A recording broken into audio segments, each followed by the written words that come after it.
Welcome to the Highlights from Ukraine podcast, your daily audio summary of the latest news reported in the Ukrainian media.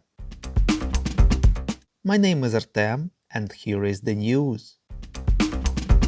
154 days lasts the Russian invasion of Ukraine.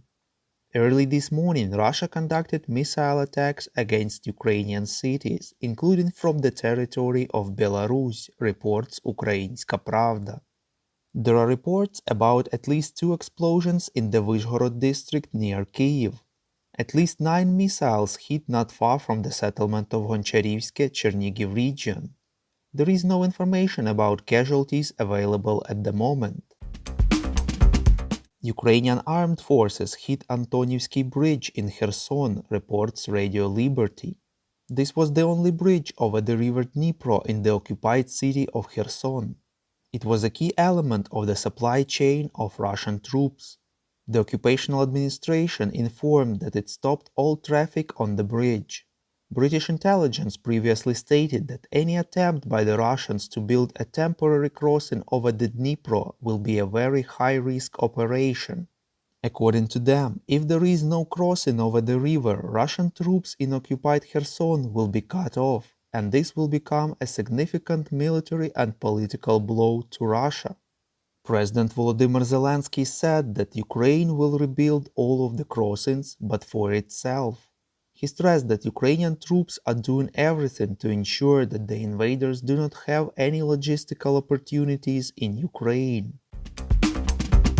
The General Staff of Ukraine informs that the enemy focuses its main efforts on establishing full control over the territories of Lugansk and Donetsk regions, holding the captured Kherson region and parts of Kharkiv, Zaporizhia and Mykolaiv regions, reports Ukrainska Pravda.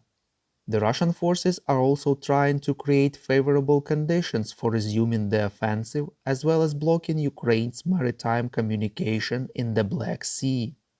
In the Slovensk area, the Russian troops conducted assaults in the direction of Dohenke-Mazanivka and Pasika Dolina with the aim of finding weak points in the Ukrainian defense.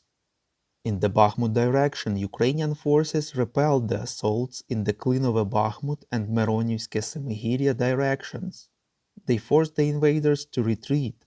The enemy had partial success in the direction of Vidrodzhenya-Vershina. In order to strengthen the grouping of Russian troops in the Zaporizhia direction, additional units are being transferred.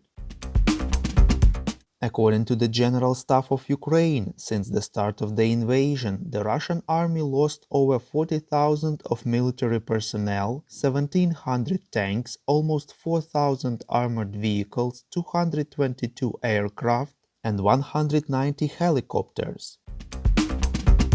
One of the most effective Ukrainian pilots, Major Alexander Kukurba, was killed in action during his 100th combat sortie, reports Liga.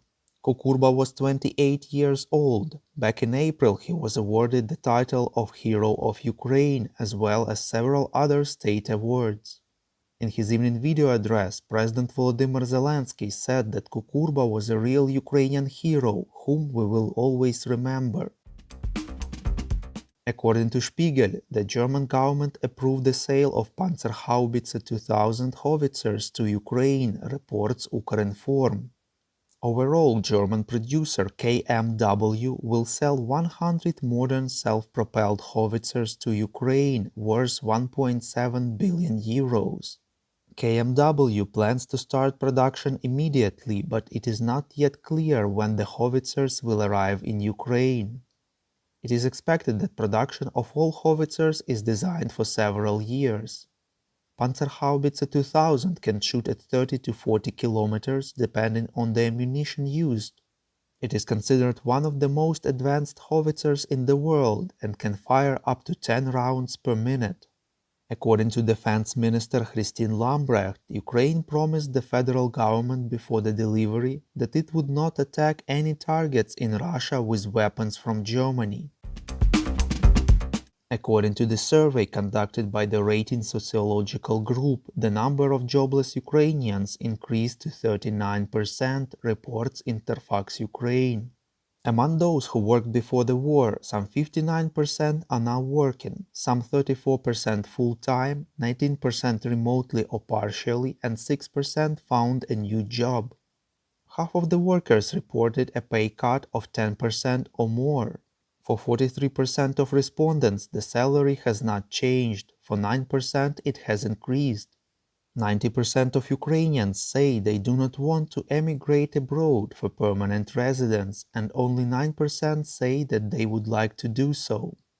At the same time, 28% of respondents would like to get a job abroad. Education Minister of Ukraine Serhiy Shkarlet said that more than 30% of educational institutions are ready for full-time study, reports TSN-UA. According to him, they have bomb shelters that are needed for security of the students. The minister stressed that local authorities will determine whether the education will take place online or offline starting from September 1st. Our Patreon supporters get access to a cool new series on wartime life in Ukraine. To join the club, follow the link in the description below. We call on you to demand from governments of your countries to impose the toughest sanctions possible on Russia and its citizens to stop their invasion of Ukraine. Thank you.